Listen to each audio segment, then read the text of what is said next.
নমস্কার। আগামীকাল কী হবে আমরা কিচ্ছু জানি না, শুধু প্রার্থনা করি আগামীকাল সকালটা যেন ভালো কোনো খবর পেয়ে আমরা ঘুম থেকে উঠতে পারি। কেন এই কথাটা বলছি সেটা বুঝতেই পারছেন। বর্তমানে দেশের যা পরিস্থিতি, যেভাবে জঙ্গি আমাদের দেশে প্রবেশ করে জঙ্গিরা যেভাবে সাধারণ মানুষকে খুন করছে, এটা কি মেনে নেওয়া যায়? এই প্রেক্ষিতে কি সরকার কি অবস্থান নিচ্ছে সেটাও আমাদের জানা দরকার। যেটুকু জেনেছি সেটুকুই আপনাদের সামনে তুলে ধরার চেষ্টা করছি।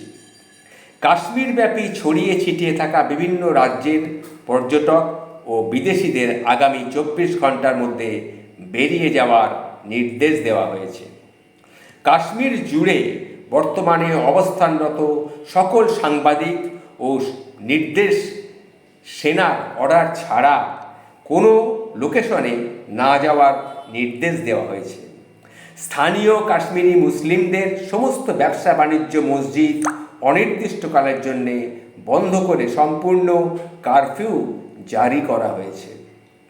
সন্দেহবাজ কাশ্মীরি দেখলেই গ্রেপ্তার করা হবে, জিজ্ঞাসাবাদ করা হবে, প্রয়োজনে গুলি করার অর্ডারও দেওয়া হয়েছে। তবে সংবাদ মাধ্যম সম্পূর্ণ নিষিদ্ধ।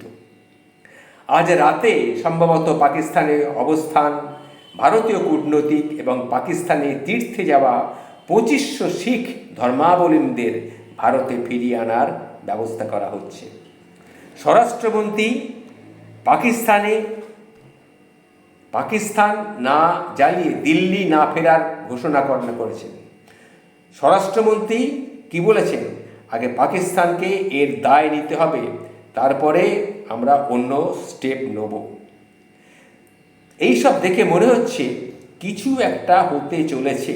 স্বরাষ্ট্র মন্ত্রক থেকে কিছু একটা করার ব্যবস্থা করা হচ্ছে। দেখা যাক, এটা আমরা আগামী 2-1 দিনের মধ্যেই দেখতে পাবো, বুঝতে পারবো, জানতে পারবো। তাই বলছিলাম কালকের সকালটা যেন একটু ভালো খবর দেখে আমরা ঘুম থেকে উঠতে পারি। ভালো থাকবেন।